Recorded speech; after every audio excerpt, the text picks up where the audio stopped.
오늘의 성경 말씀은 히브리서 10장 32페이지에서 32절에서 39절 말씀입니다. 제 성경에는 신약 346페이지 즈음에 있습니다. 한 절씩 교독하시고 마지막 절은 함께 읽겠습니다. 여러분은 빛을 받은 후에 뒤에 고난의 싸움을 많이 견디어낸 그 처음 시절을 되새기십시오. 여러분은 때로는 우려과 혼란을 당하며 구경거리가 되기도 하고 그런 처지에 놓인 사람들의 친구가 되기도 하였습니다. 여러분은 감옥에 갇힌 사람들과 고통을 함께 나누었고 또한 자기 소유를 빼앗기는 일이 있어도 그보다 더 좋고 더 영구한 재산이 있다는 것을 알고서 그런 일을 기쁘게 당하였습니다. 그러므로 여러분의 확신을 버리지 마십시오. 그 확신에는 큰 상이 붙어 있습니다. 여러분이 하나님의 뜻을 행하고서 그 약속해 주신 것을 받으려면 인내가 필요합니다. 이제 아주 조금만 있으면 오실 분이 오실 것이요 지체하지 않으실 것이다. 나의 믿음은 믿음으로 살 것이다. 그가 뒤로 물러서면 내 마음이 그를 기뻐하지 않을 것이다. 우리는 뒤로 물러나서 멸망할 사람들이 아니라 믿음을 가져 생명을 얻을 사람들입니다. 아멘. 혹시 켄 블렌차드라는 작가가 지은 칭찬은 고래도 춤추게 한다 라는 책을 기억하시는 분 있으신가요? 이 한때 전국에서 그 책이 큰 인기를 얻었던 적이 있었는데 발간된 지 벌써 20년이 넘었습니다. 유행이 지난 만큼 그 책의 방식에 관해서는 다시 많은 반론이 등장을 했지만 그래도 그 책으로 인해 알 수 있는 것은 역시 그 칭찬과 격려와 같은 긍정적인 힘이 사람이 일하는 데 있어서 아주 큰 동기부여가 된다는 점을 알려줬다는 것입니다. 사람들에게 그런 점을 크게 퍼뜨렸다는 점에서 그 책 한 권의 파장이 우리나라에서 정말 컸었습니다. 그 후로 시간이 또 지나니까 어느새 힐링이라는 단어가 우리나라에서 조명을 받기도 했습니다. 사람들에게 있어서 위로, 격려, 그 긍정적인 북돋아줌이 중요하다라는 인식이 점점 생긴 것입니다. OECD 통계로 보았을 때 우리나라 평균 근로시간이 그러면서 지난 10년 사이에 평균 16시간 이상이 줄어들었다 합니다. 참으로 긍정적인 영향이라 볼 수 있겠습니다. 사실 아직도 그 OECD 평균에 비하면은 그 150시간 정도 근로시간이 많긴 합니다. 어찌되었건 예전과 비교해 봤을 때 우리나라는 슬슬 성장과 경쟁의 시대에서 위로와 치유의 시대로 넘어가고 있다. 그렇게 볼 수 있을 것입니다. 오늘 우리가 읽은 말씀 역시 우리나라의 그런 변화해가는 트렌드에 맞춰서 위로와 격려의 말씀으로 볼 수 있겠습니다. 본문의 성경인 히브리서 자체가 애초에 당시 예수님을 믿는 그리스도교 유대인들을 대상으로 쓰여진 말씀인데요. 이 그리스도교 유대인들은 당시에 그 다른 이방인 성도보다 더 크게 핍박을 당하면서 신앙생활을 했던 사람들입니다. 왜냐하면 이방인들은 예수님을 인정하지 않는 로마 국가에게만 그래도 좀 핍박을 당하는 편이었는데 그리스도교 유대인들은 국가뿐만 아니라 예수님을 믿지 않는 유대인들에게도 같은 동포에게도 고난을 당했기 때문입니다. 유대인들은 기본적으로 우리들이 그 자신들이 선택받은 백성이라는 선민 사상을 가지고 있습니다. 그렇기 때문에 이단과 배신자에 대해 매우 엄격합니다. 예를 들어서 팔레스타인에 지금 이스라엘이 재건이 되어 있는데요. 아직도 사마리아 출신 그 흔히 말하는 사마리아인들은 이 이스라엘에서 받아주지 않습니다. 또한 그 같은 이스라엘에 살더라도 개신교 그러니까 그리스도교 유대인들은 집에 폭탄을 보내는 식으로 테러가 자행이 되곤 합니다. 그 협박이 과거도 아니고 현대에도 일어나는 일입니다. 하물며 현대에도 그런데 2000년도 더 전에 비도덕적인 행동이 지금보다 더 만연할 때 이 유대인들이 그 배신자를 향해 얼마나 집요하고 잔혹한 짓을 저질렀을까요? 두말할 필요가 없습니다. 예수님을 믿기로 한 그렇게 결심한 유대인들은 자기 그 국가뿐만 아니라 고향에게 끔찍한 고통과 협박을 받으며 살았습니다. 오늘 말씀은 그렇게 핍박받으며 영육간 점점 상해가는 사람들에게, 성도들에게 전해진 편지입니다. 본문 첫 구절인 32절을 읽어보겠습니다. 여러분은 빛을 받은 뒤에 고난의 싸움을 많이 견디어낸 그 처음 시절을 되새기십시오. 본문을 보니까 먼저 유대인들에게, 그 기독교인들에게 고난받았던 과거를 회상시키고 있습니다. 이 말씀만 본다면은 이게 어떻게 위로의 말씀인지 이제 의문이 드실 수 있는데요. 위로와 격려라는 것이 당연히 무조건 좋은 말만 해주는 것이 아닙니다.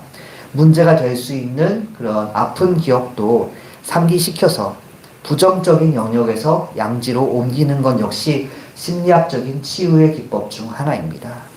다시 말해 이 말씀 역시 성도의 그 상한 감정을 해소해주기 위해서 부정적인 기억을 표면 위로, 수면 위로 끌어올리는 그런 행동이라, 그런 말씀이라 볼 수 있겠습니다. 그 히브리서를 지은 기자는 독자들에게 그 성도님들이 처음 신앙을 가졌을 때, 그래서 지금 받고 있는 시련과 비슷한 시련을 예전에 받았을 때를 다시 떠올리게 한 것입니다. 33절에 보니까 유대인 성도들은 과거에도 모욕과 환난을 당하여 고통 가운데 있었습니다. 그런데 그때 이들은 신앙생활을 처음 시작해서 강한 믿음이 있는 상황이었고 시련을 극복했었습니다. 오히려 자신과 같은 처지의 이들을 동정하면서 친구가 되어주기까지 했다고 합니다. 이런 성도님들의 모습이 당시 초대교회가 온갖 핍박과 협박에도 크게 부응한 비결일 것입니다. 34절을 또 같이 읽어보겠습니다. 여러분은 감옥에 갇힌 사람들과 고통을 함께 나누었고 또한 자기 소유를 빼앗기는 일이 있어도 그보다 더 좋고 더 영구한 재산이 있다는 것을 알고서 그런 일을 기쁘게 당하였습니다. 아멘. 이 말씀에 보시면 당시 기독교인들은 환난 가운데에서 교제하였습니다. 함께 고통을 나누었습니다. 말씀에서 자기 소유를 빼앗겼다고 번역된 이 말씀이 하르파겐이라는 단어인데요. 이 말은 강탈당하거나 차압당했다라는 의미가 강합니다. 다시 말해서 이 성도님들은 어떤 불법을 저지른 게 아니라 단지 예수님을 믿었기 때문에, 그리고 그래서 갇힌 동료를 동정하였기 때문에 사유재산을 빼앗긴 혹은 몰수당한 것입니다. 그리고 그 모든 상황을 기쁨으로 받아들였습니다. 자신의 재산을 빼앗겼지만 더 좋고 영구한 진짜 자산은 남아있다 하였습니다.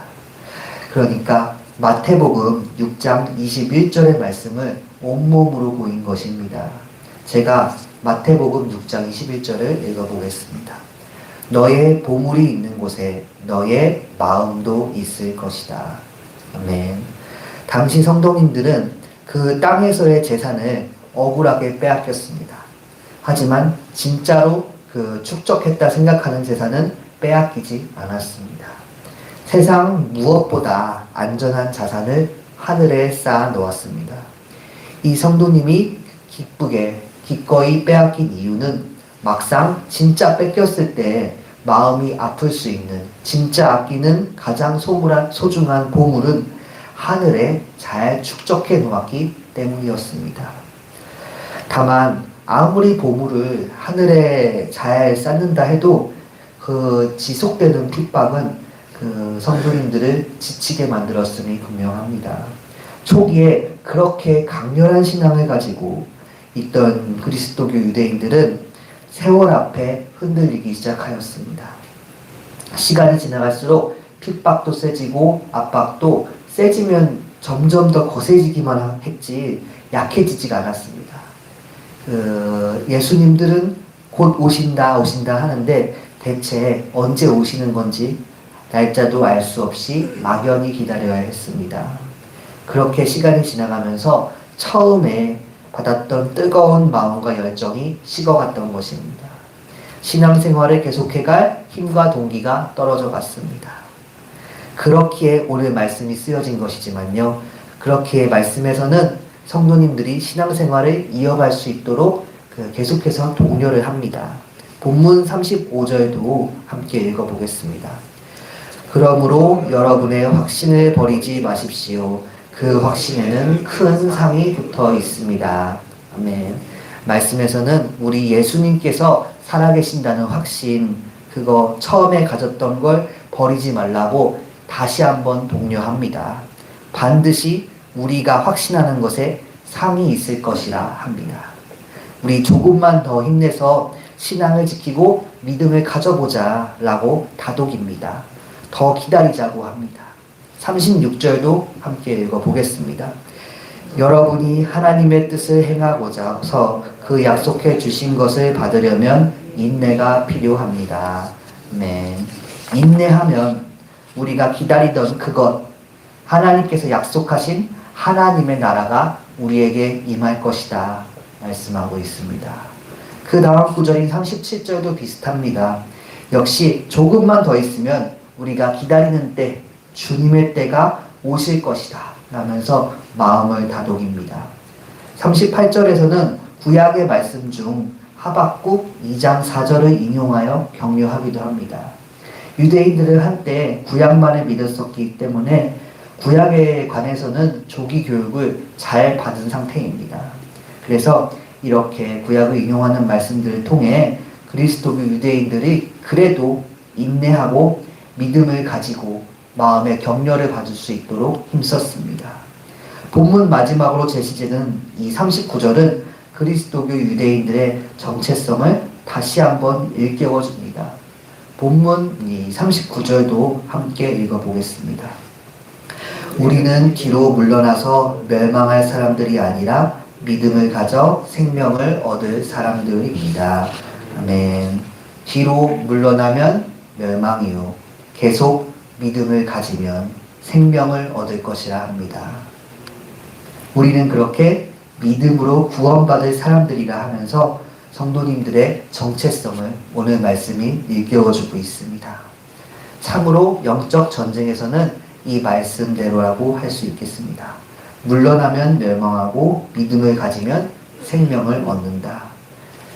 이에 대한 아주 좋은 예화가 하나 있습니다. 바로 이 철로 역정 중에 그 내용 중 하나인데요. 지난주에 오후 예배 때 철로 역정을 주제로 한 강의 말씀이 있었는데요. 그때는 이제 그 방대한 내용을 다 얘기할 수 없기 때문에 시간 관계상 이야기되지 않은 내용 중 이런 부분이 있습니다. 이 크리스찬이 사탄의 왕인 아볼루온과 이제 마주치게 되었을 때입니다. 이 크리스찬은 그 적에게 압도가 되었습니다. 그래서 뒤로 물러나 도망을 치고 싶어졌습니다.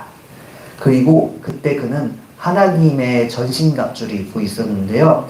그러니까 복음의 신발, 믿음의 방패, 성령의 검, 진리의 허리띠, 의의 호신경, 즉 가슴 가리개, 이런 하나님의 전신갑주를 이런 사탄과 싸울 때 대비해서 싹 다 입고 무장하고 있었습니다. 근데 그래도 도망치려던 마음이 들었던 것입니다.